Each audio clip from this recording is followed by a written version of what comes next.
Bismillahirrahmanirrahim. Assalamualaikum warahmatullahi wabarakatuh. Teman-teman sekalian, kembali lagi kita hari ini ya bertemu dengan pembahasan tentang pemikiran politik Said Qutb. Said Qutb, ini gambar orangnya. Beliau ya namanya adalah Said Qutb Ibrahim Hussein Syadili yang dilahirkan pada tanggal 9 Oktober 1996 itu di sebuah kota Musyah di Provinsi Asyut, ya 375 km di sebelah selatan Kairo. Nah, Said Qutb ini teman-teman sekalian, beliau ya menjadi saksi ya masa hidupnya itu fase kolonialisme, fase perjuangan politik, termasuk keberagaman intelektual yang berkembang di Mesir. Jadi beliau datang dari keluarga Muslim di suatu kampung tapi cukup terpandang, ya, yang mana di tengah masyarakat beliau ini ada orang-orang Muslim, ada orang-orang Kristen, dan bapaknya adalah seorang yang sangat taat dalam beragama, ya, bahkan bapaknya juga merupakan seorang pemimpin ya partai nasional di kota atau di provinsi Asyut, ya, bahkan dikatakan orang tuanya ini adalah sponsor bagi koran Al-Liwah, ya, koran dari partai tersebut. Bapaknya ini cukup terpandang karena juga merupakan pemilik tanah yang cukup luas, ya, dan keluarganya adalah orang-orang yang kaya, ya. Tetapi sebenarnya terkenalnya Said Qutb ini karena aktivitas politiknya, ya, yang mana keluarga mereka itu bahkan waktu itu sudah terbiasa ya secara tekanan mendiskusikan berbagai peristiwa politik dan kajian-kajian Al-Quran.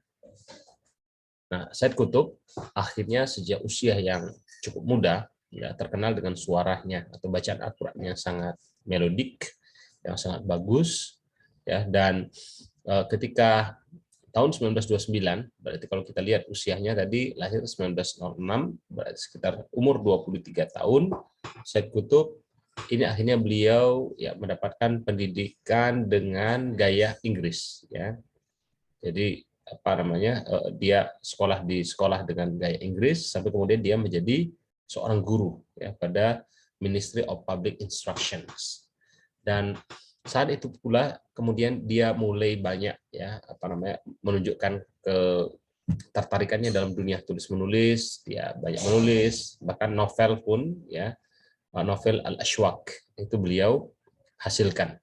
1939 sekitar usia 33 tahun ya, bahkan beliau sudah menjadi fungsionaris ya dalam menteri atau kementerian pendidikan di Mesir. Nah, tahun 48 ketika usia 42 tahun sampai usia 44 tahun, Said Qutb akhirnya mendapatkan kesempatan untuk melanjutkan pendidikan ke Amerika ya atas beasiswa ya dari pemerintah Amerika. Nah, beliau belajar tentang sistem pendidikan ya yang akhirnya membuat beliau pergi ke Colorado State College of Education, sekarang dikenal sebagai University of Northern Colorado ya. Dan waktu itu beliau sudah mulai akhirnya membangun ya teori-teori agama sebagai bentuk sosial kritik terhadap masyarakat, misalnya konsep al-adalah al-ijtimaiyah fil Islam ya, konsep keadilan sosial dalam Islam yang ini akhirnya ditebarkan pada tahun 1949 ya. Kemudian juga beliau ketika di Amerika Serikat ya melanjutkan pendidikan dalam bidang administrasi pendidikan tadi, ini ya memberikan kesempatan kepada beliau untuk berkunjung ke berbagai kota besar ya di Amerika tadi.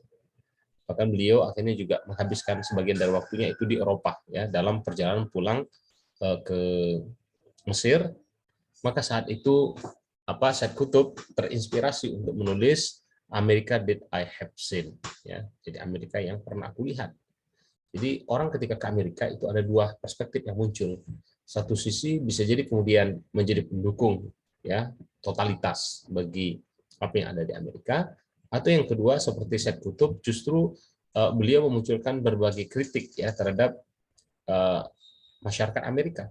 Karena menurut dia Amerika ini adalah negara yang materialistis, masyarakatnya punya kebebasan individu yang berlebihan, sistem ekonomiknya itu adalah sangat liberal, kemudian masyarakatnya rasisme, bahkan brutal, ya, mereka punya gaya potongan rambut yang tidak sesuai dengan kaidah Islam, bahkan juga ketika dalam pergaulan dinilai pergaulannya itu bukan pergaulan yang tulus, ya, mereka melarang perceraian, mereka sangat antusias dalam masalah olahraga, tapi kemudian ketika ya berurusan ya masalah seksual, maka beliau mengatakan mereka itu seperti animal like, ya, seperti binatang saja. Dan Amerika menurut Said Qutb adalah negara yang sangat mendukung ya bagi eksistensi Israel.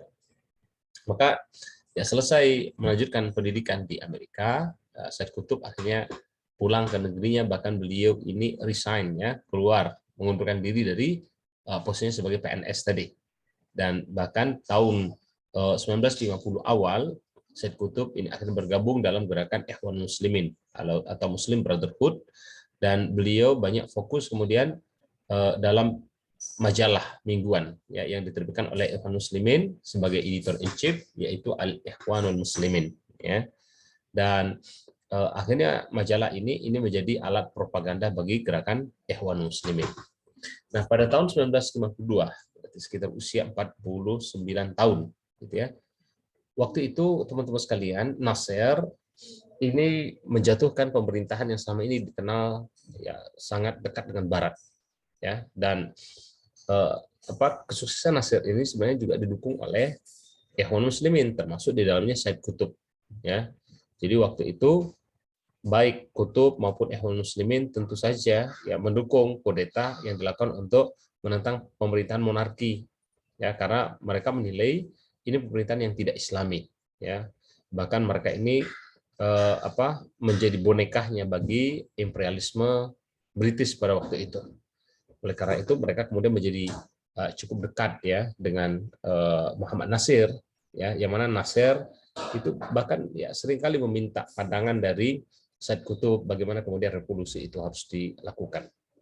Nah, hanya saja teman-teman sekalian, ternyata mereka punya kesepakatan untuk menjatuhkan pemerintahan monarki, tapi mereka sebenarnya berbeda pendapat, ya, baik Nasir maupun Ikhwan Muslimin, ya, termasuk dalamnya berarti Said Qutb, terkait dengan bagaimana kemudian sistem pemerintahan yang harus dibangun setelah pemerintahan monarki tadi itu runtuh, ya. Orang-orang Ikhwan Muslimin, ya, mereka berharap Nasir kemudian akan mendirikan Mesir ini sebagai negara Islam, ya. Tapi kita tahu ternyata justru Nasir ini adalah seorang yang cukup sekuler, ya. Beliau punya prinsip nasionalis sekuler, ya, ideologi yang beliau pakai, yang tentu kemudian ini dinilai tidak sesuai dengan prinsip-prinsip Islam yang diinginkan oleh Islamic Brotherhood. Oleh karena itu, Nasir sebenarnya secara rahasia beliau membangun suatu organisasi yang harapannya ini bisa kemudian menentang atau menjatuhkan Ikhwan Muslimin, ya, ketika dia sudah sampai pada puncak kekuasaan yang dia namakan dengan Tahrir, ya. Dan Muslim Brotherhood saat itu teman-teman kita ketahui ya sangat terkenal ya di tengah masyarakat karena memang banyak program-program sosial yang dia lakukan.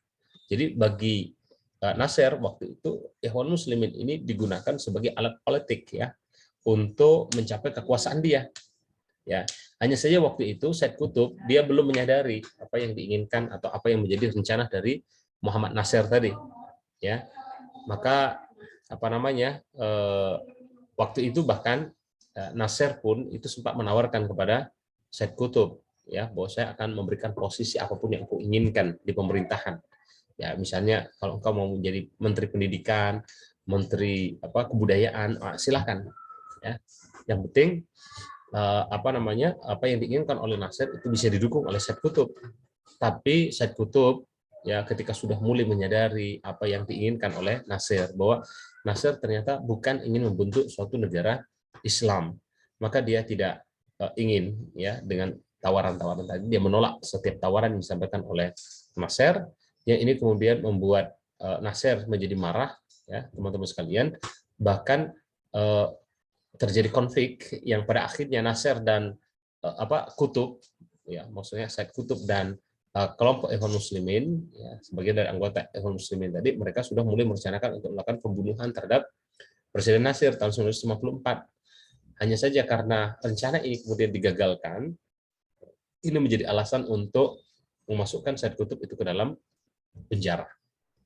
Bahkan pemerintahan Mesir pada waktu itu ya mempunyai justifikasi, teman-teman, untuk mulai melakukan ya berbagai tindakan yang ini sebagai bentuk apa namanya pencegahan terhadap berkembangnya gerakan Ikhwanul Muslimin.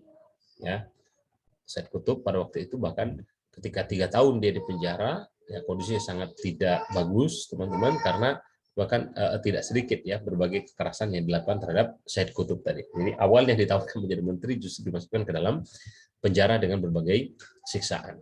Nah, hanya saja bagi Said Qutb masa ini dia gunakan justru untuk menulis, paling tidak ada 2 buku penting ya. Yang pertama Tafsir fi Zilalil Quran ya. Yang ini merupakan apa namanya tafsir yang sangat terkenal, bahkan menjadi pegangan wajib dalam tanda kutip itu bagi orang-orang Ikhwanul Muslimin. Kemudian yang kedua, beliau menulis kitab Ma'alim fit Thariq ya, milestone ya, apa namanya peta jalan bagi gerakan Islam ya.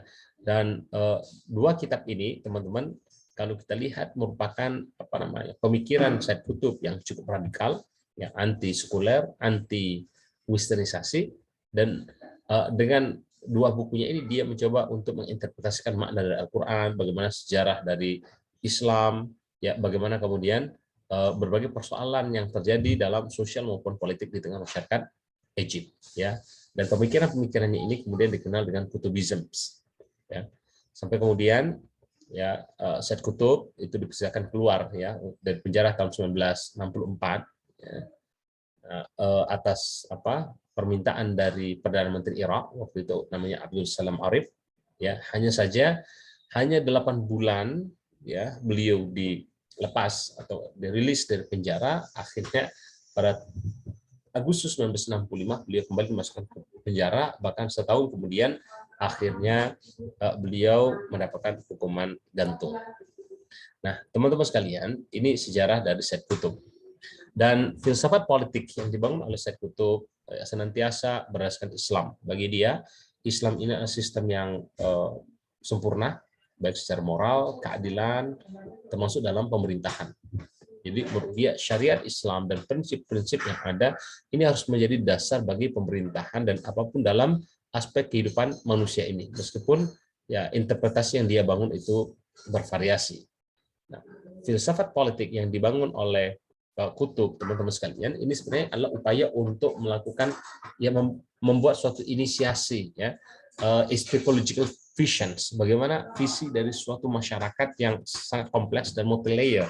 Ya, jadi ke depan masyarakat itu menurut dia harus dibangun seperti ini. Yang intinya dia mencoba mengcounter berbagai macam bentuk hegemoni yang ada ya di tengah masyarakat, sehingga kemudian nilai-nilai universal dari Islam itu bisa diwujudkan.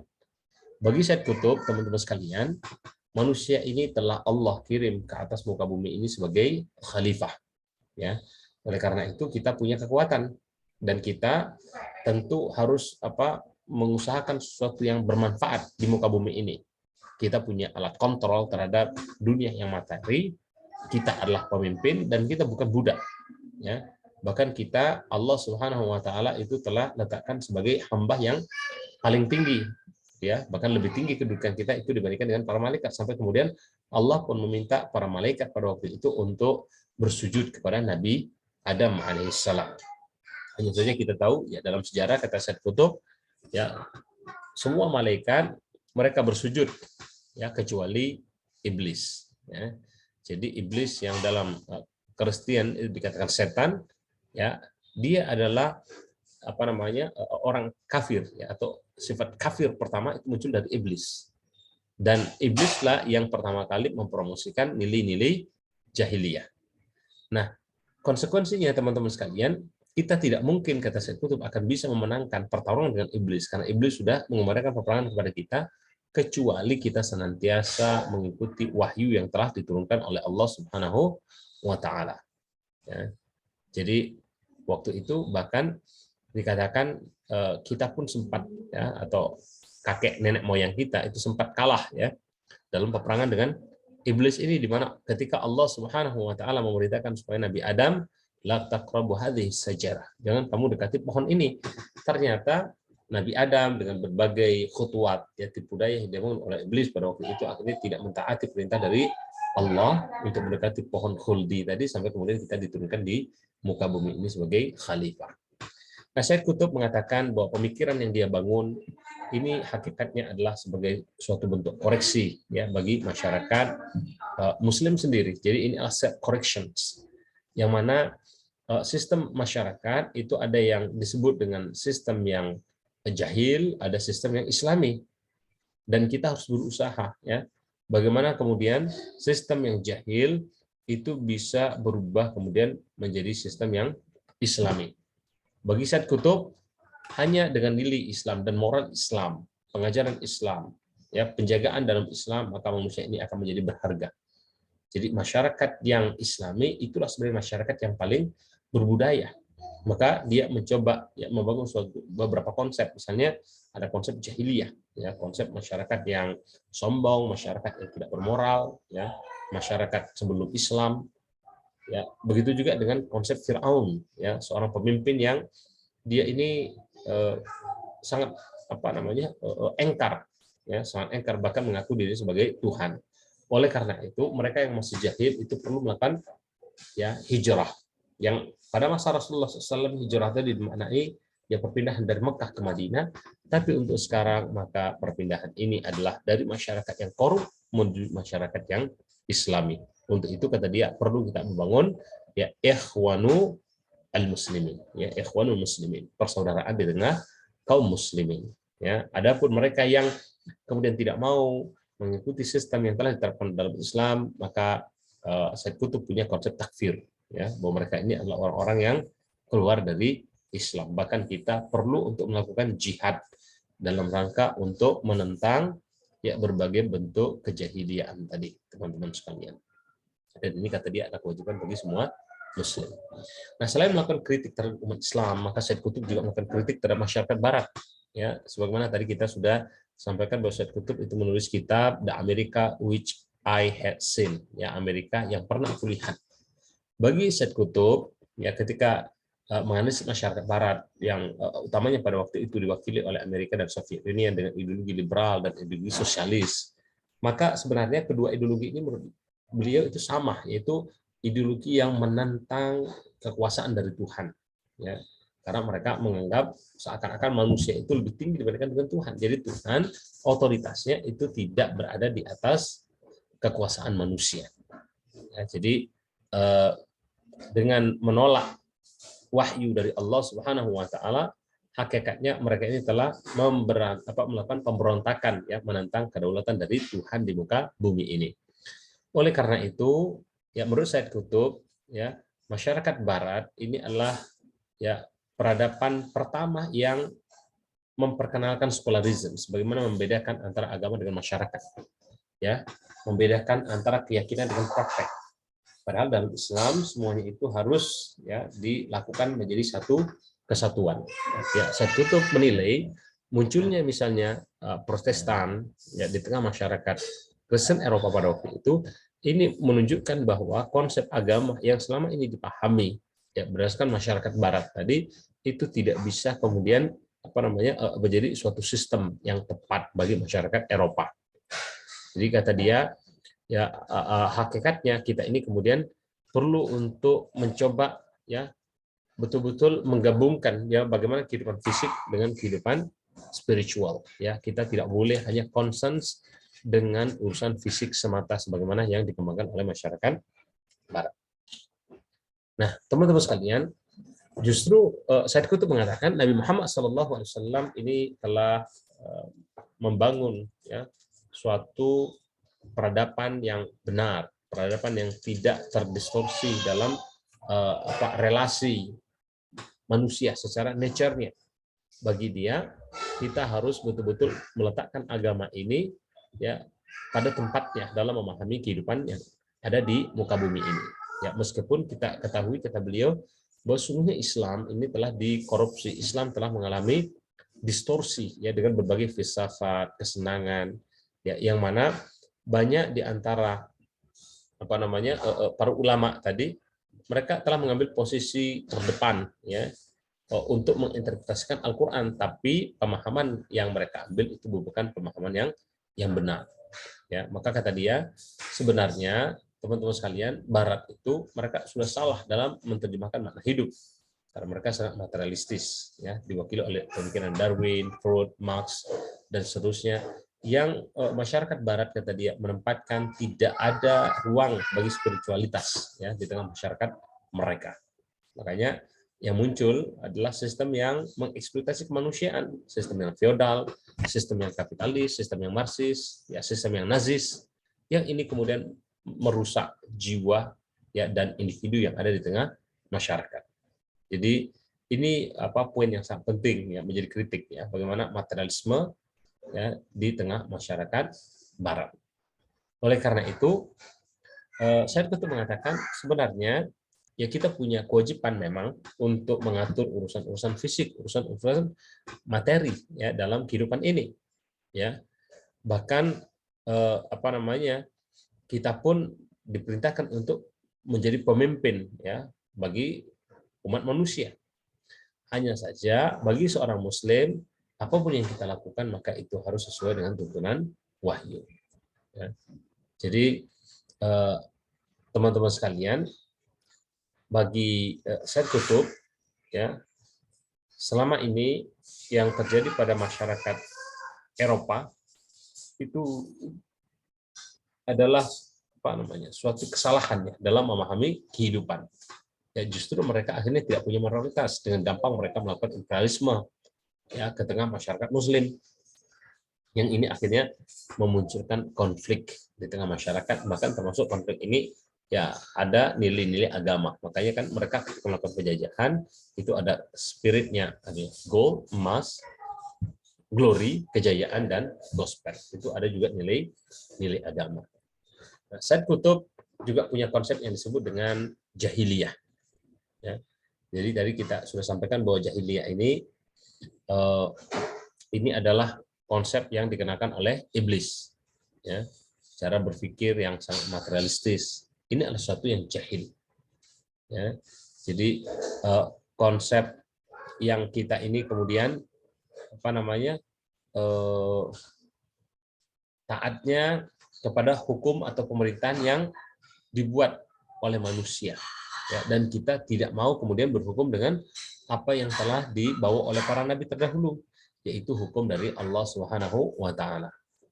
Dalam kitabnya Ma'alim fit Thariq, maka menurut Said Qutb setiap sistem yang tidak Islami maka itu adalah setan, itu adalah korup. Ya. Adapun mengikuti syariah sebagai suatu sistem yang komplit dalam hidup kita, maka inilah sebenarnya yang akan bermanfaat bagi kemanusiaan, bermanfaat bagi ya kehidupan kita baik secara personal maupun ya kedamaian sosial. Ya. Jadi jahiliyah ini saya Qutb menilai ini teman-teman sekalian merupakan suatu perkara yang sangat berbahaya, karena dengan kejahilan orang kemudian misalnya mereka menjadi orang-orang yang sekuler, ya mereka tidak menempatkan agama itu pada posisinya. Ya. Padahal kalau kita ingin melakukan perenungan, kata Said Qutb, ya dulu kata beliau, ketika saya pergi ke Amerika, ya waktu itu kami di atas ferry dan kami melihat bagaimana kemudian dalam perjalanan tadi, ya maka ada ombak yang ada laut yang sangat luas, ya kemudian ombak yang sangat besar. Tapi apa yang membuat kemudian mereka tidak tenggelam? Apa yang membuat mereka ini bisa selamat sampai tujuan? Ini tidak lain kecuali karena kontrol, karena kuasa dari Allah Subhanahu wa taala. Maka kata dia, artinya dalam hidup ini perlu ada keimanan. Ya. Bahkan ketika pergi ke San Francisco, maka Said Qutb mengatakan, saya pernah naik ke puncak gunung. Dan saat itu dia melihat bagaimana indahnya pemandangan ciptaan dari Allah Subhanahu wa taala. Maka orang yang beriman ketika melihat gunung tadi, maka bukan sekedar kesenangan fisik yang dia harapkan, tapi kemudian dia bisa melihat ya keindahan harmonis yang muncul ini sebagai bentuk kekuasaan dari Allah Subhanahu wa taala. Maka segala macam hal yang menjauhkan dari Allah ini dinilai oleh Said Qutb sebagai bentuk kejahilan. Oleh karena itu kita perlu melakukan jihad untuk mengeluarkan manusia, membebaskan mereka dari sesuatu yang selama ini jahil, ya, menuju cahaya ilmu. Ya. Jadi antara jahiliyah dan Islam itu tidak mungkin akan bisa bersatu. Ya. Kita perlu melakukan bahkan ofensif jihad, kata beliau, untuk menghancurkan masyarakat yang jahiliyah dan membawa mereka masuk, ya, sepenuhnya itu mengikuti sistem masyarakat yang Islami. Jadi ini kalau kita lihat teman-teman adalah sesuatu yang berbeda dengan pandangan para ulama yang lain, yang mereka, ya, dalam tradisi Islam maka jihad itu adalah sesuatu yang bersifat defensif, ya, tapi bagi Said Qutb maka ini perlu dengan ofensif. Bahkan yang kedua yang lebih berbeda lagi, Said Qutb itu mengenalkan konsep near enemy. Jadi bukan cuma sekedar far enemy, bahwa memang ada orang-orang kafir yang bukan Muslim kemudian berperang dengan orang Islam, kemudian perlu diperangi, semua ulama sepakat. Tapi kemudian ada orang-orang Muslim yang kemudian dengan konsep takfir, mereka dianggap sebagai orang yang bukan Islam lagi karena mereka membela jahiliyah. Nah, ini adalah konsep yang dibawa oleh Said Qutb. Dan ini juga kenapa kemudian gerakan terorisme itu seringkali dihubungkan dengan kutubisme. Karena teroris, mereka misalnya melakukan serangan terhadap sesama kaum muslimin, ini atas nama jihad. Maka Said Qutb, teman-teman sekalian, mengatakan pokoknya yang disebut dengan jihad itu adalah bagaimana kita mengganti institusi atau sistem yang selama ini tidak Islami menjadi fully Islamic society. Ya. Bagi dia, ya, tujuan utama dari jihad atau tujuan tertinggi dari jihad adalah mendirikan masyarakat yang Islami. Ya. Maka kajian atau dakwah dan gerakan ini merupakan dua, ya, jalur yang perlu ditempuh untuk melakukan jihad secara institusi. Ya, kajian-kajian tadi ini adalah upaya untuk membangun ide atau philosophical framework kita dalam membentuk masyarakat yang Islami. Kemudian hal-hal yang bersifat gerakan seperti pidato, public speech atau demonstrasi atau gerakan misionari ini juga merupakan, ya, gerakan jihad yang bersifat movement. Ya, jadi dia percaya bahwa antara kebenaran dan kesalahan ini tidak mungkin akan bersatu di muka bumi ini. Maka bagaimana kemudian menyelesaikannya? Ya, Said Qutb, teman-teman sekalian, mengatakan pertama tentu kita harus memerangi, ya, yang disebut dengan far enemy. Ya, mereka para penyerang atau kelompok-kelompok dunia Zionism. Ya, ini harus kita perangi. Kemudian yang kedua, kita juga perlu melakukan peperangan ini melawan, ya, dunia Islam yang mereka ini sudah terpengaruh, ya, dengan ide-ide pemikiran-pemikiran yang tidak kompatibel dengan Islam itu sendiri. Ya, jadi ini yang kemudian menilai, oh, masyarakat Islam sekarang misalnya ini tidak Islami, sehingga kemudian dibolehkan jihad, dibolehkan gerakan kekerasan terhadap mereka. Ya, ini sesuatu yang berbeda, ya, dengan pandangan ulama, ya, tradisional dari kaum muslimin atau bahkan mungkin ulama-ulama yang dianggap berpaham moderat. Karena itu secara pengaruh, teman-teman sekalian, kita melihat bagaimana akhirnya ikhwan muslimin ini, ya, banyak kemudian, ya, melawan barat, ya. Jadi termasuk pemerintahan yang di backup oleh barat, yaitu pemerintahan Mesir. Ya. Hanya saja memang ini dinilai pada masa hidupnya Said Qutb kontribusinya masih sangat terbatas, ya, meskipun kalau kita lihat sekarang dengan konsep terorisme atau berkembangnya terorisme, ya, banyak mengatakan terorisme ini adalah pengaruh dari Qutbisme. Adapun secara jangka panjang, teman-teman sekalian, kita melihat bahwa tulisannya ini masih digunakan oleh berbagai kelompok Islam, ya, ide jihad, jahiliyah, tauhid. Ini digunakan oleh berbagai kelompok tadi yang kadang-kadang kemudian membangun spirit atau motivasi untuk melakukan gerakan terorisme. Ya. Ini teman-teman sekalian yang bisa kita sampaikan dalam kesempatan ini. Semoga ada manfaatnya. Kalau mungkin ada yang ingin teman-teman diskusikan, kami persilahkan. Ya, kita akhiri. Assalamualaikum warahmatullahi wabarakatuh.